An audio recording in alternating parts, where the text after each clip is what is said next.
Let's go, Jamie. Hi, I'm Shania Twain, and I'm great company. Do you realise how much your songs have impacted your fans? And how many lives? What you would have done is that you would have people who maybe have lost someone, or maybe are going through a breakup, or maybe are, thinking about someone they love. And they've sat in their rooms, I don't know, in the bathroom, in the pub, in the bars, listened to your music, and you've made them get over it. Or you've made them feel a certain way. Or you've made them change their lives because your song has come on and they've done, I can do that. Let's go. I relate to it as a fan myself. Really? Music does that for me. I love my time with music. Listening to music as a listener. I love my time at concerts. I'm a huge just listening fan. I totally understand how music impacts lives, or I relate to it. I'm not a scholar of understanding the psychology of what, the impact of music, but I'm part of it on both sides. And I appreciate it as well. People tell me fabulous stories. From this moment on is a story. There's a woman that told me her story of what the song meant to her. She was delivering her baby. She put From This Moment On in the delivery room on repeat, so that when the baby was born, that is what that song would mean. From this moment on, life has begun. It floored me. I'm thinking, okay, I definitely would not have thought of that one. That's a much deeper meaning than a love story with a man. I'm like, this listener took the meaning of the song to a whole other level. Yeah. So yes, I do understand, and it just amazes me. Never stops to amaze me, but I do understand it because I'm that fan. Yeah, I love that. I rarely get nervous. Do you ever get nervous for anything? Well, not for interviews. I probably was nervous for the David Letterman show. What about being on stage? Being on stage doesn't make you nervous ever? Not anymore. It used to. I used to have I used to have stage fright for probably up until I was 42. Are you serious? Mm-hmm. But what was the sudden change then that suddenly made you not nervous to be on stage from being so nervous? I had an operation on my throat, open throat surgery, and I was not sure if I would recover well enough or that the procedure would work, that I would be able to sing again. So my ability to say, okay, this is not worth worrying about. This is a small thing. Just get out there and have fun. A small thing meaning the fear. The fear is just, it just wasn't as relevant anymore. So I started having a lot more fun, a lot less fear. Do you know what? It's so funny. That kind of happens, I always think. I think we go through life just, however how big or small it is, we worry about so much. And then suddenly we kind of look back and we go, what were we worrying about there? Why were we making everything so hard for ourselves all the time in terms of worrying about coming on stage or worrying about, I don't know, even so small as going on a date or what, right. You know what I mean? We big things up so much, but actually, and then with you, when you potentially lose something, you realize how amazing and magical and awesome it was. So you're just like, well, now I need to enjoy every moment of it. It really is the old saying, once you lose something, you realize how much you miss it. So, I'm not saying that I was taking my voice for granted, because I wasn't. I've always loved to sing, and I've never been afraid of the audience. It was always more about, I need to be perfect. I was very hard on myself. I didn't ever want to miss a note, forget a word. And everyone was like, no, we didn't hear that. And you were like, I heard it. Exactly. So it's really learning about letting go of the things that you can't change. They're already done. They're past. They're gone. So, and that just makes me more fearless going forward. And, but the letting go part, it's easier said than done. I needed something, I guess, a wake-up call. It was a shock to have to be faced with maybe never singing again on stage. I was grieving that. What happened during that time? Well, I was bit by a tick. I had Lyme disease. And that, in my particular case, in everyone's case, it's different. Everybody has different types of effects. Some none, some more serious. For me, it was a very unusual side effect, which was that it attacked, it gave atrophy to each of my vocal cord nerves. Not the vocal cords, the nerves. It's incurable. And irreparable, meaning irreparable damage. So the atrophy is permanent, but and the operation is a little experimental. They're not sure if it's going to work. They insert Gore-Tex supports. Yeah. And that is meant to compensate for the atrophy in each nerve. So the vocal cords are in great shape. Yeah. It's like if your jaw's in great shape, but the hinges aren't supporting the action, so you just don't have control over the movement. It's crazy how life does that. Yeah, like a cruel joke of some kind. You know what I mean? It's not like I would have wanted it to have been my heart or my brain or something else critical. A lot of it, though, was just my self-expression. So if I went to a game and I wanted to scream out loud and cheer, I couldn't do that. If I wanted to yell out for my dog, I didn't have the projection. My voice would just flip and be out of control. So it was also affecting my just everyday life. Still not critical in the sense of life or death, but critical to me as a performer. In some sort of ways, makes you lose your identity, right? Because you then can't, because your voice is so a part of you, and that to be taken away from you feels unfair.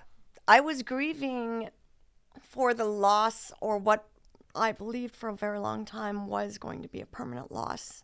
But I still had writing, which is really at the core my greatest joy. And that will be my full-time creative expression.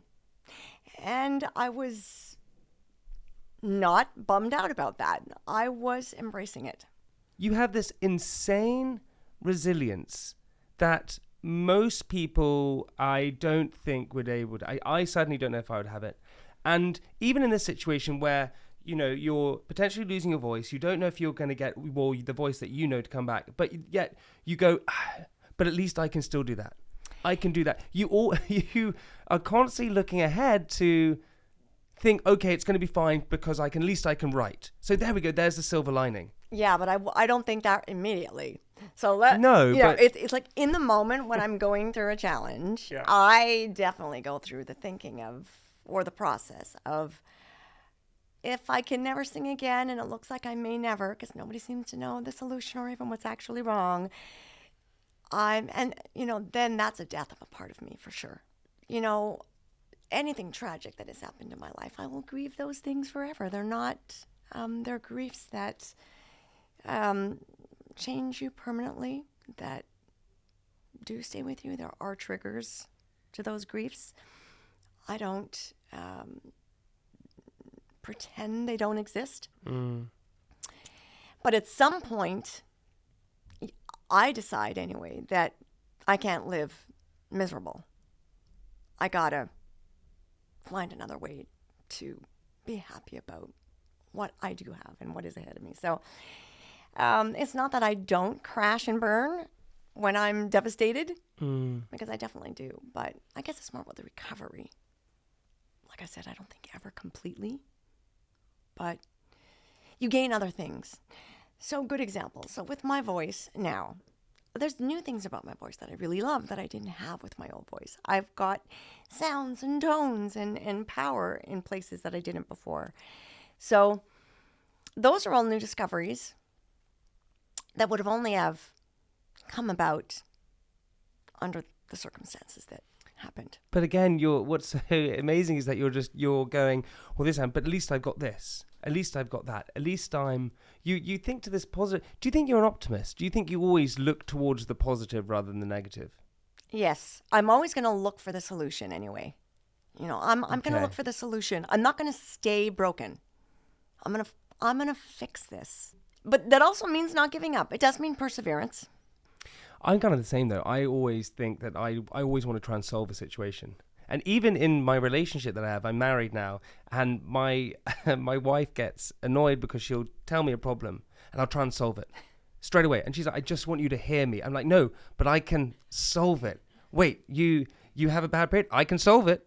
She's like, I can fix it. I can fix that. And all she sometimes wants is me to just listen. And I straight away go to that solving thing. And I don't know why. I do that all the time. I am that too. Yeah. Oh, yeah. I'm ready to fix, straighten, anything. You know, I'm definitely that person. I've got that. I'm a busy solver, fixer. Because I think it's a protection on ourselves. Do you think we do it because it's protecting ourselves, maybe? It's a good thing to ask oneself. Mm-hmm. That's a good point. I like to solve things because I just don't like the stale, stuck, helpless feeling. And I think of dependency, especially. And I really so believe in being an independent thinker, independent person, independent in every way, taking responsibility for if it doesn't go right, that you're responsible, that you took that action, that you said that you thought that. If you're a baby, do you have a child? No. Okay. That's another conversation. Oof, I'm scared of that. Okay. Okay. So you have to take responsibility. You want to have a child, right? So you have a child. Yeah. And you've brought in another little mind into the world. Yeah. Okay, another heart. But that being can't tell you when it's itchy. If it's, it can't tell you when it needs its diaper changed. It can scream and cry, it can complain. So that's true dependency. That is scary. That is so scary. So there's a period where the child cannot tell you when it's uncomfortable, when it's hurting. Mm-hmm. Once you do gain that independence, and we've all been kids, I don't remember what it's like to be a baby, of course. Mm-hmm. But what I'm talking about more is my own childhood, for example. I wouldn't want to live my childhood over again. If I had been able to be independent earlier, just to make life better, I would have, but I couldn't have. What do you do when you're 3, 4, 5, 6, 7, 8 years old, whatever, a child, a minor. So once I did get my independence, wow, full force independence. Because independence is freedom. Freedom. It's complete freedom. I totally understand. So if you are in a bad situation, I think that's a moment to exercise your own individuality, meaning your choices, the way it affects you. You have to take charge of that. It's empowering. I agree. I think being independent is so important, especially in every part of your life, whether it's your work or your relationship or home life. Being independent is amazing because then you can have the strength to always do what you want to do, right? Well, look at your wife. All she's saying to you is, I don't want your help.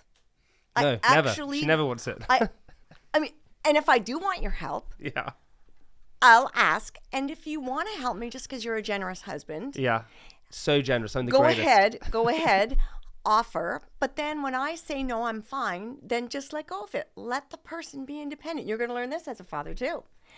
But I'm not good at letting go. Well, that you got to learn to do. You got to learn to let go. How can you move forward if you can't let go? What are you going to do? Wait, let everything. You're going to just. Yeah. Whoops, sorry. There you go. You let those go. You're going to carry all that weight through your life with you? Well, it's an interesting thing, right? Because I think. It's okay if you can't fix somebody else. You got to focus on yourself. Yeah. I think sometimes I probably find it hard to let things go a lot of the time, and I probably do try and fix everything and make everything okay, and that's then becomes a lot of pressure, I think. We gain other dependence is the problem as well. We enable other people to be dependent on us, which is not necessarily a healthy thing. It's a healthy thing to let other people fix themselves, fix their own problems. And when your wife or your kid is saying, I got this, trust that. I mean, of course you have to trust that. It's their right to grow from whatever it is that they're doing. And I actually enjoy it. I thrive on it. I thrive on getting myself unstuck. When do you think that you gain, because you spoke about your childhood, and I mean, as you said yourself, I think your childhood was tough. And I think, there's a story when you packed up the car for your family and you left and you went to Toronto and to escape what was going on at home. And you're so young, and at that age, that feels... Is that the moment where you gained your independence, where you suddenly thought, okay, I can do this by myself. I can take everyone with me? That was a very, very important turning point in my own mind, in my own, and then in all of our lives, in my family's life. But I went to bed the night before, and I said, I was 13 years old, and I said, this is the lowest, darkest, most unhappy I'm ever going to be again. I mean, ever. It ends right now. This is it. I'm never going to be this down again. That was something I was saying to myself. This stops now. And the next day, packed up my mother and the kids in the car and told her to drive. She wouldn't have done it otherwise. Because she wasn't independent, she wasn't strong enough? No, I mean, we'd left. This is the thing. When you're a minor, you leave, you're a runaway. You get picked up by the social services, by the police. This is not...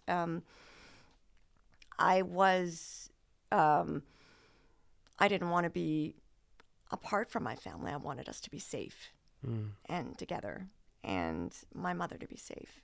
And she had tried to leave. She did leave many times before, but always returned. It's quite statistically, it's studied, obviously. There's, it's so unfortunately common that, the woman leaves and then comes back and leaves and comes back. For many, many, many reasons, which is another topic altogether. Of course, I've lived through with my family. But this time was going to be different. This time we were going to go further away. We were going to go to the authorities. And I was going to... So I had... we went to a phone booth. We drove to Toronto. 13 hours of driving. Went to a phone booth. I opened up the yellow pages and said, Mom, here is, we got to go to one of these shelters. I looked up battered women. And I said, but I can't call. You have to get out of the car and call. Because I'm a kid. They're going to know I'm a kid. They need to hear you. So we dialed up and she did it. So what does that that was make the beginning. What does that make you feel at that point? Because I'm trying to sort of in some kind of small way put myself in that situation where you're that young and you're terrified and scared and you don't know what's going on, and the home life is, it's aggressive and turbulent and all these things are going on, but then you're suddenly at this moment where you're trying to persuade you, come on, Mum, make this cool. We got it. And then when she makes the call and you hear her voice, is that just a sense of like, okay, we're one step away from where we were? Yes. I mean, you do these things out of desperation. Yeah. So it's not like, you're this child hero saving your family. You're doing this because someone's going to get really seriously hurt and possibly die. So you are faced with over the years, you're just like, you at 13, I guess I felt as if I could assert the urgency, or my urgency, my awareness of how critical things were. She wasn't waking up to it. And was that because she was like a zombie. Was that because of love? Do you think the love was so strong that it was just blinding your mother? Oh no, my mother was very dependent on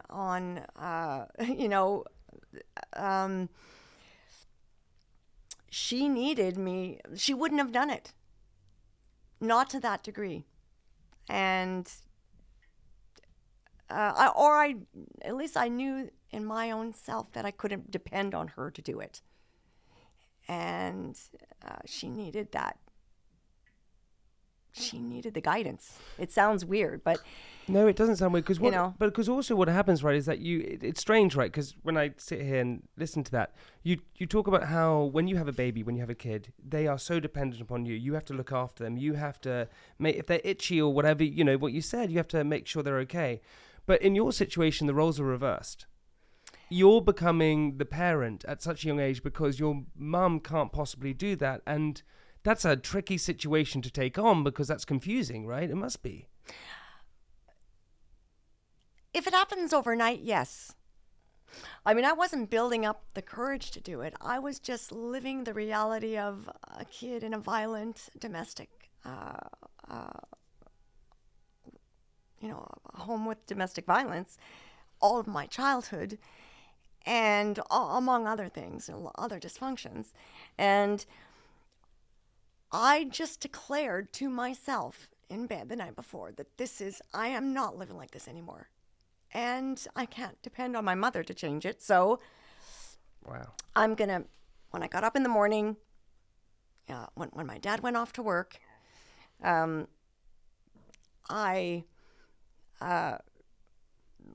which I often did, I brought my mom a coffee in bed, brought her a cigarette, lit her cigarette, and I said, Mom, we're leaving.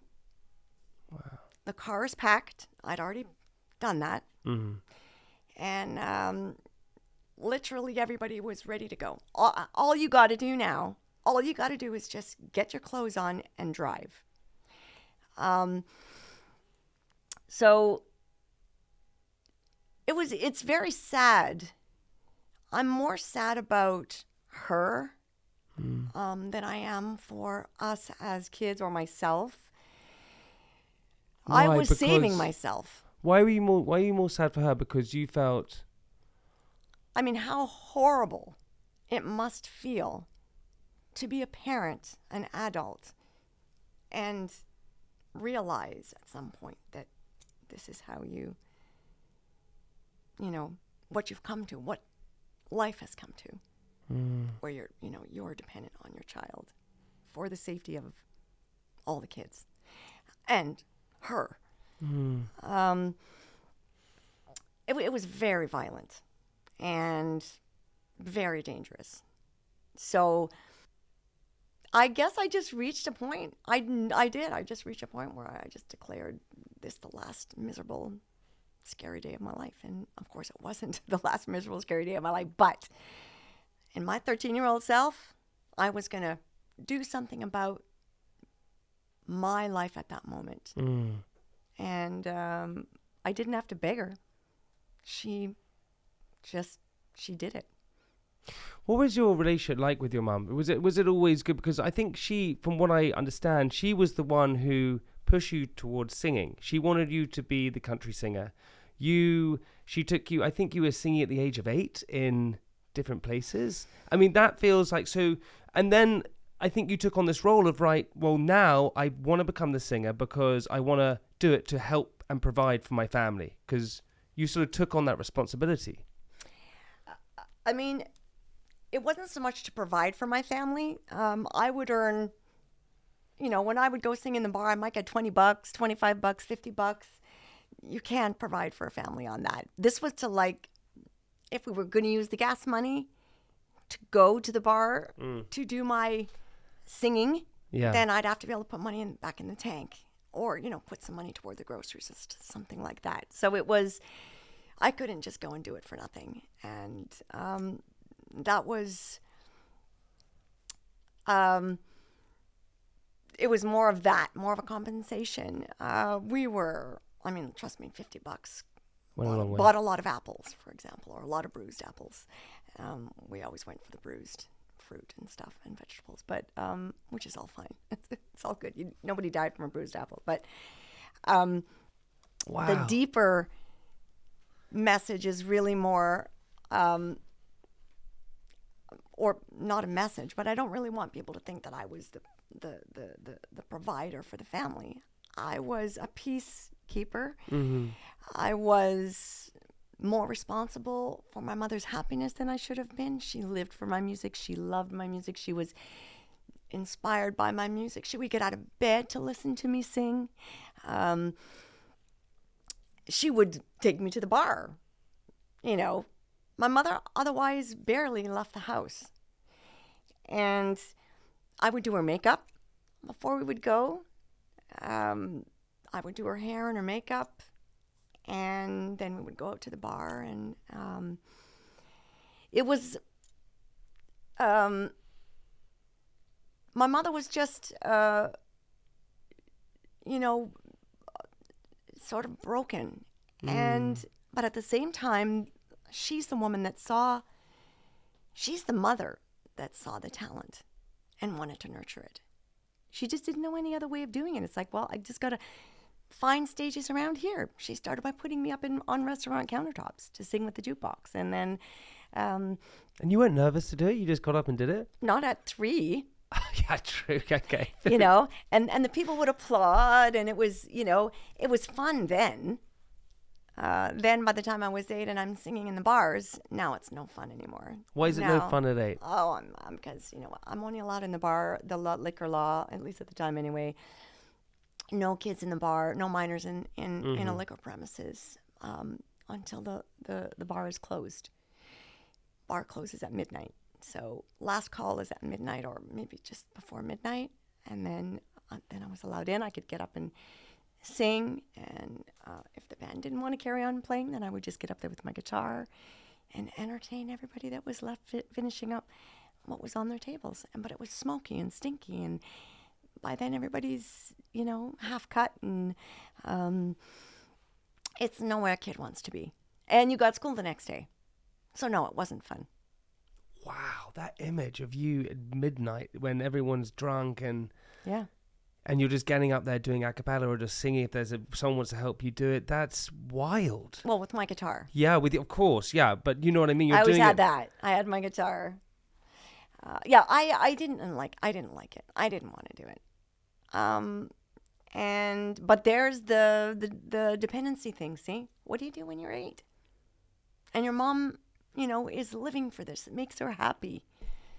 But when you were performing, was that a sense of escapism? Could you then just suddenly escape from everything and you were just singing and you were on stage? And it doesn't matter if it was a countertop or a bar top, at least that was your stage. Not the performing. Really? No. The performing was more like I was on display.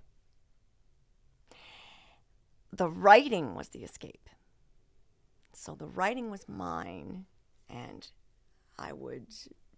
that was my great escape, writing. And, writing music, any stories is creative writing. Mm. You're playing with words. I was playing with an instrument, so I was writing music and lyrics.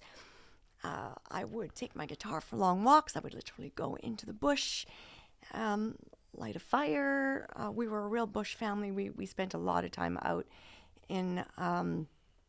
remote areas out in the wilderness. And so, it was nothing for me to go out alone into the bush and start a fire and write music and just escape into other realities, create the stories.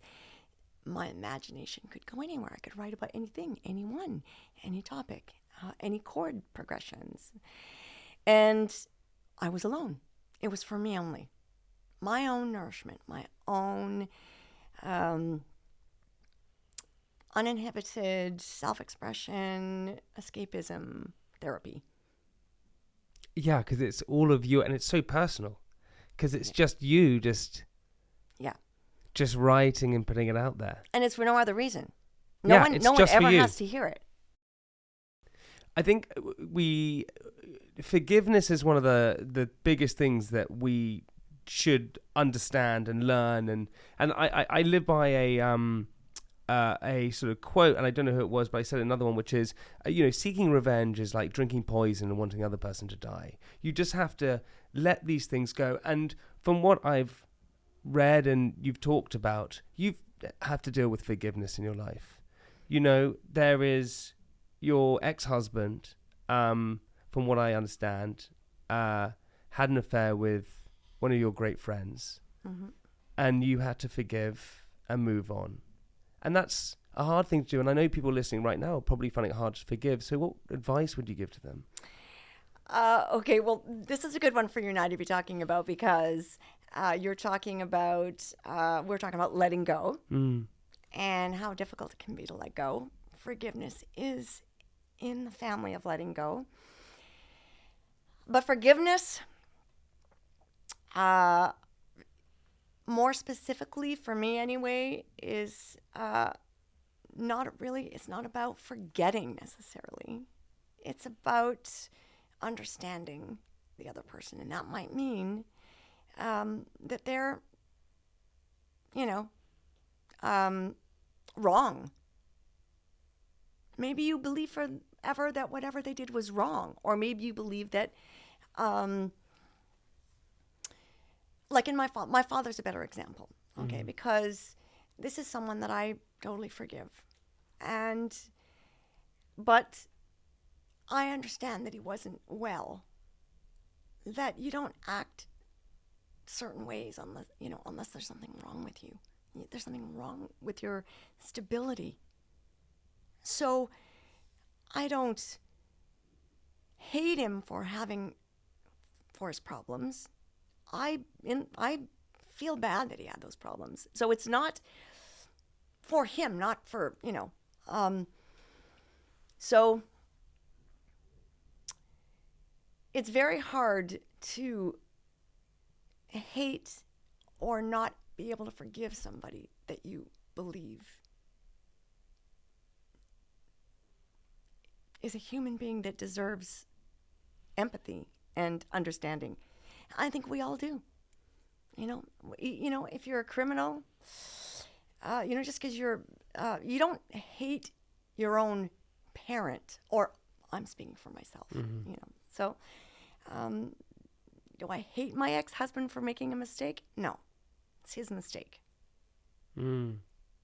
It's a good way to put it, right? Not my mistake. Yeah, not your mistake. So sad for him that he made such a great mistake. It's a great that way. He has to live with. So, and I don't know what that is, but that's not my weight. It's not your boulder, it's their boulder. No. As much as there's been these incredible highs, you mentioned that there's been these real heavy moments. And, we spoke about grief earlier. And one of the hardest days of your life is when your partner at the time had a call and your parents were in a car crash, a fatal car crash. Mm-hmm. It's a collapse. An absolute collapse.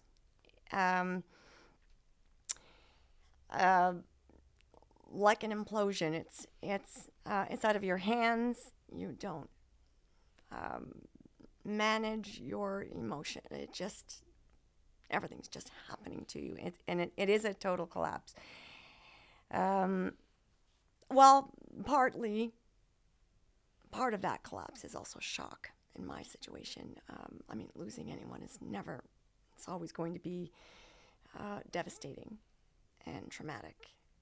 When you lose somebody suddenly without any warning, 2 people,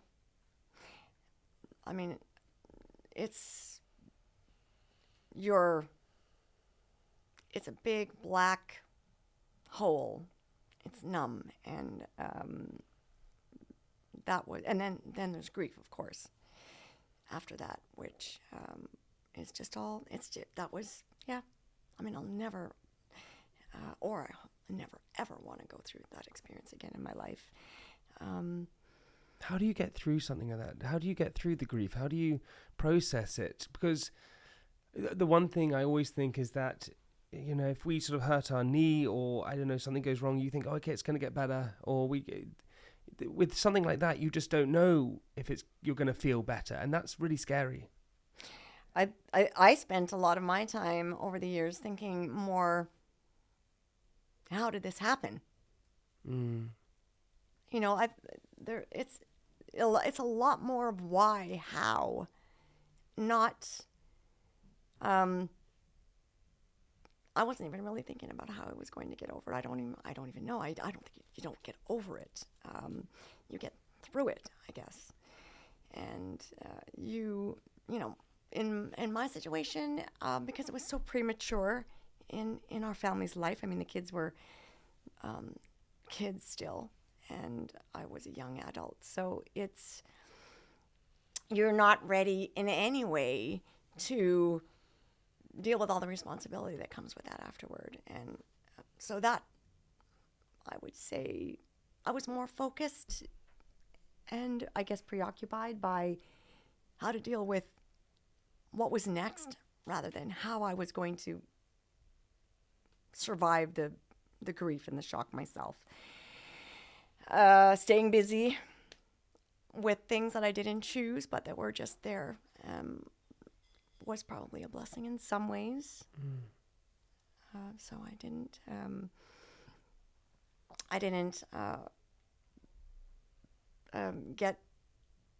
go down a rabbit hole. You know, I wasn't into drugs or crime or anything that would have gotten me into trouble. And You just kept I had moving music. forward. I kept moving forward. I had music, and I had responsibilities. Shania, you're such a you're an amazing storyteller. You really are. And not only we can obviously see that in your music, but in person as well. You have this energy about you that I don't know. Are you just saying I talk too much? No, you don't. You got this energy about you. You tell great stories. Oh my God. I mean, I honestly, I wish I had a whole day. I wish I had 24 hours with you. I really do. Because you explain things and that's probably why your music relates so to you. Because you allow me sitting here to feel it, to understand exactly what you're feeling. Because you're talking your mind. Does that make sense?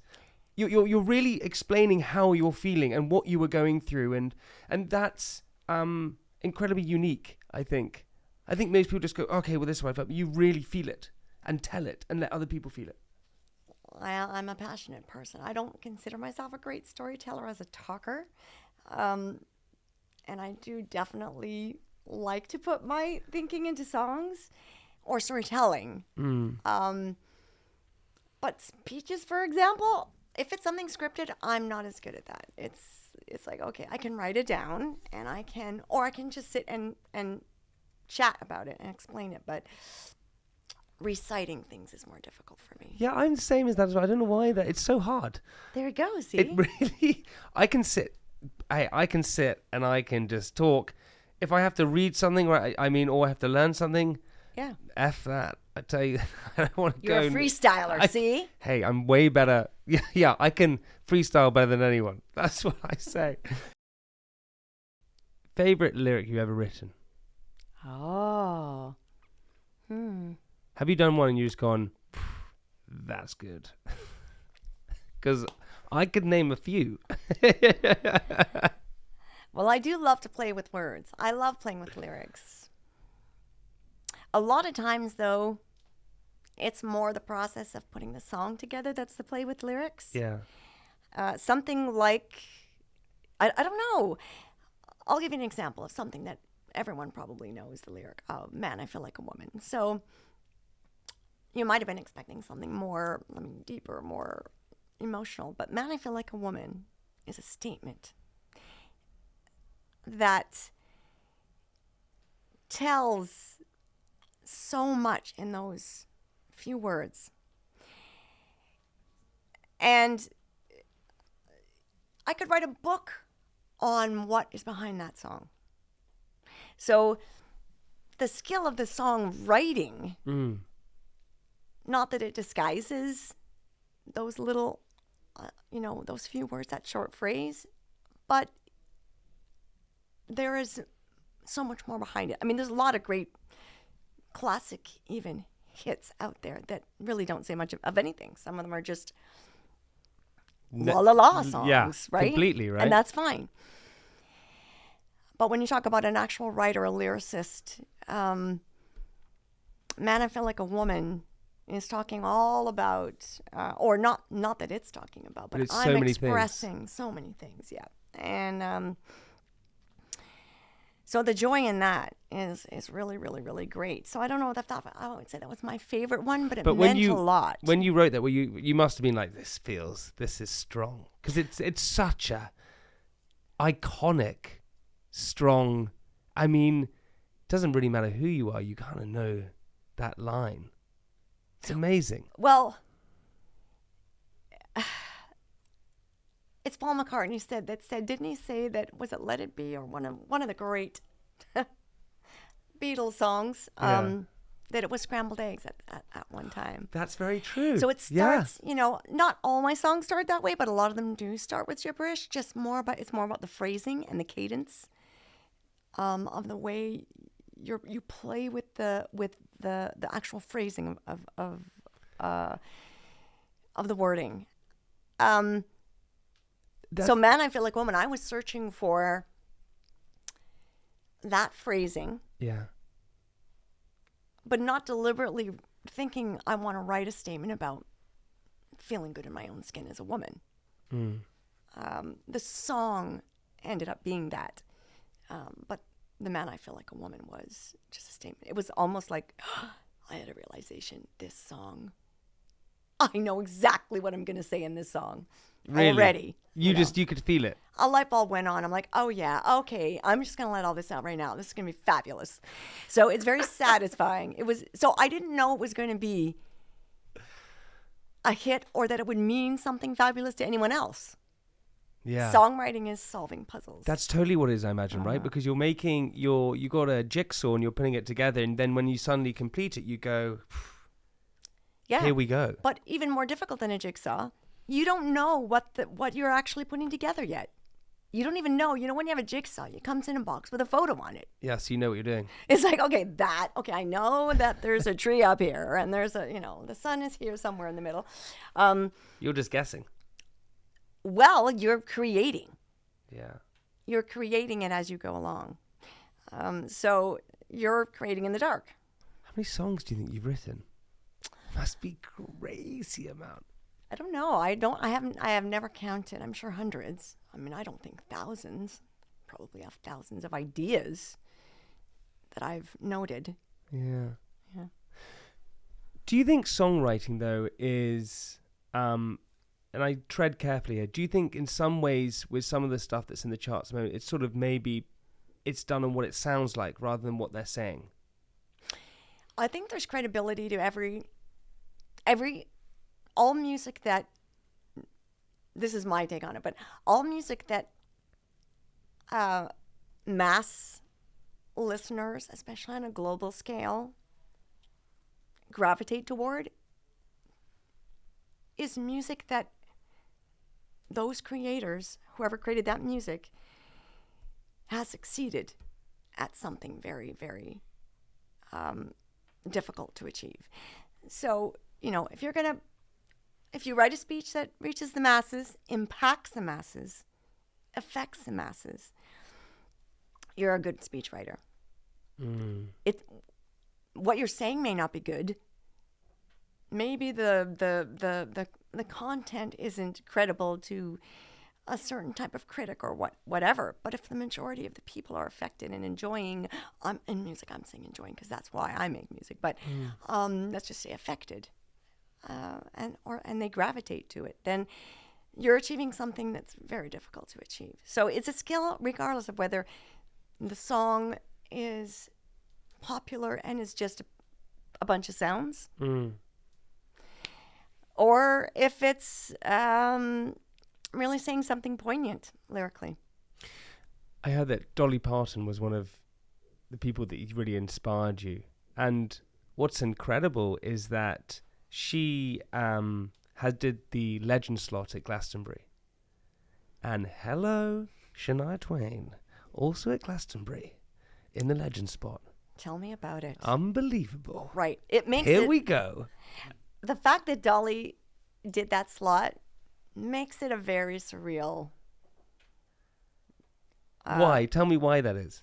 Because she's one of my absolute heroes. So it puts a stamp on things for me. It's difficult to get perspective in a career at times when your career is at times extremely busy. You don't always have time to reflect on everything that's happening. You don't have time to absorb even, some of the great accolades. But when it's so obvious, like Dolly Parton's done that, and now you're going to do it, it's a stamp. It's a stamp of approval. It's a stamp of achievement. Are you trying to say you're proud of yourself? I am. There we go. There we go. I'm very proud of myself. And you should be. It's unbelievable. But I think if you get to that, if you're doing something that Dolly did at this level, you've achieved something amazing. You know? Yeah, but Shania, I think you've already achieved it. I mean, God. Yeah, but there's some things that are just, okay. Glastonbury's, it's an event. And the more I hear about it and talk about it, the more I realize. It's a religion. Yeah, it's a religion. And a lot of people say that. And it's also a commitment. Yeah. It's a cultural commitment to an event, not to necessarily specific artists. So it's as if the event has developed, or the culture has developed these slots that we get invited to. It's very, very surreal. So, like Dolly Parton was at the head of the table, and now I'm going to be at the head of the table. It feels like very a great, special. It feels like an amazing moment, right? It's very, very special. Yeah. Have you worked out what you're going to sing? I'm going to stick with everything my most popular music. I want everyone to be totally happy. I'm just there to play. I'm there to serve the event. I really feel that way. It's like, I'm there to give the speech. I better make it good. I'm the head of the table. You're going to make it a bit. I think, honestly, it's going to be iconic. I think it's going to be... And the crowds, get ready for that. It's going to be wild, I think. I've heard it. And I really love that the sun is still out. That's very unusual. When you're a headliner at a festival, you're normally on when it's dark. Yeah. And it's the vibe. That's awesome, but... It is the UK, so watch out. The sun might not be out. Well, even if the sun's not out, it's still light. That's true. That's kind of... There's something very vulnerable about that. Yeah. You can see everyone, like at night or in the dark, even in an inside venue, you really don't see very far into the crowd because you have the lights on you. But I'm going to be able to see everybody from the stage, the whole thing. So the view will be spectacular for me. Do you think, I'm going to ask you a personal question, do you think are you generally proud of yourself now and realize, do you sometimes think, because you spoke about it, it's like ships in the night sometimes when you're just achieving, doing arenas, going around those, selling albums, 10 million, 20 million, 30, whatever it is, you keep going. When does that point happen where you suddenly go, hey, I've done all right here? I wasn't doing enough of that when I was younger in my career because I was just too busy. I wasn't absorbing it. I wasn't so I didn't get to appreciate it. I wasn't patting myself on the back. I was like busy looking forward, writing more songs, and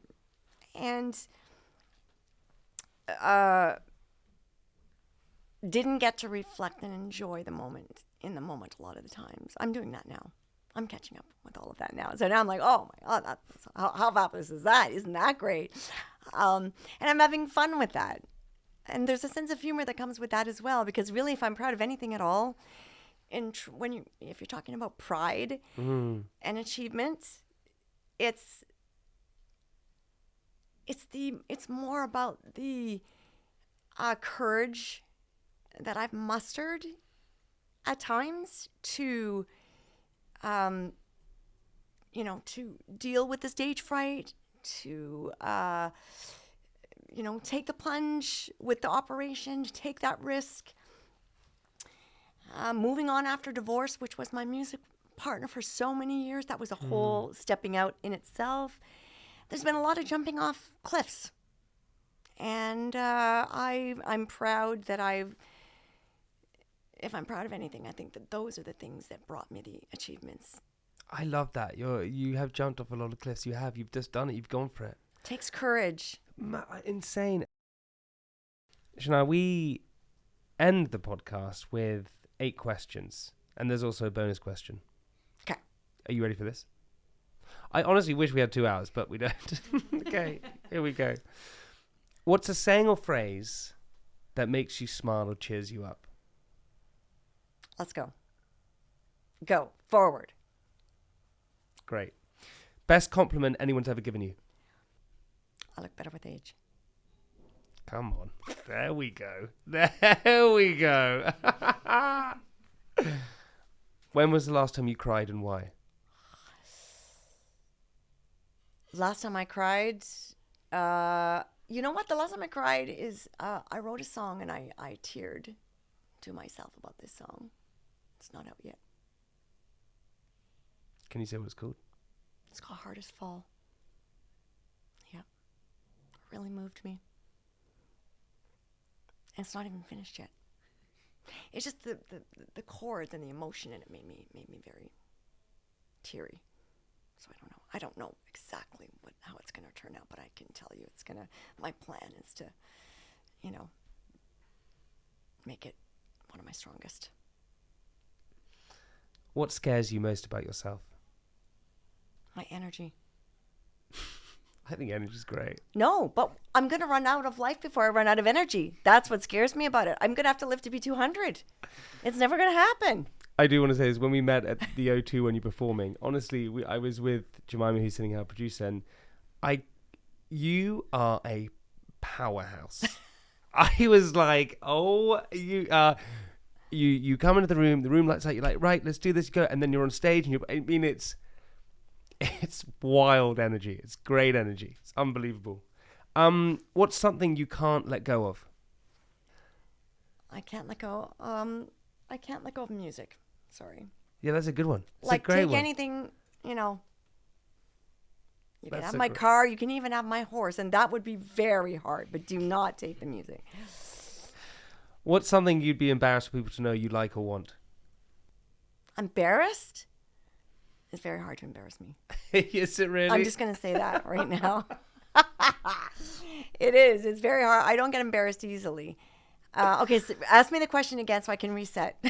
What's something that you be embarrassed for people to know you like or want? More children, but that's not embarrassed. Like, I would love to have 5 kids. Really? Yeah. Love that answer. That's a great answer. I need to stop being scared of kids. Big question. What turns you off?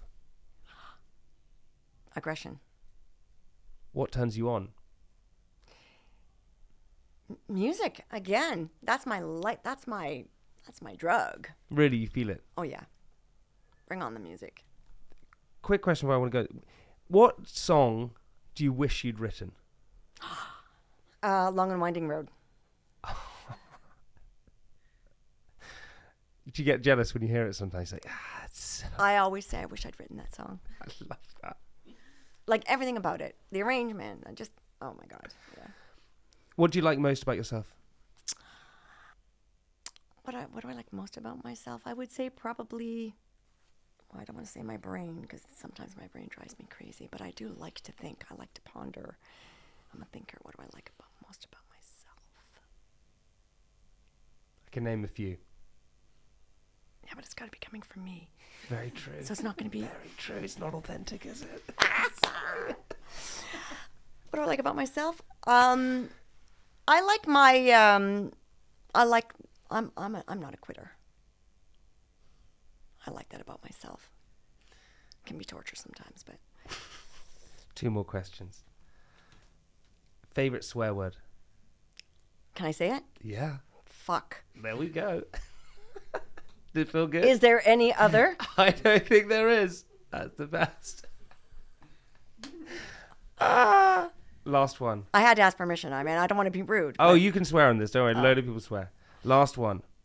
What does impress you? Kindness. Ditto on that. Kindness is everything. I completely Just agree. be kind. For God's sakes, be kind. Shania, I was nervous to do this. You've been amazing.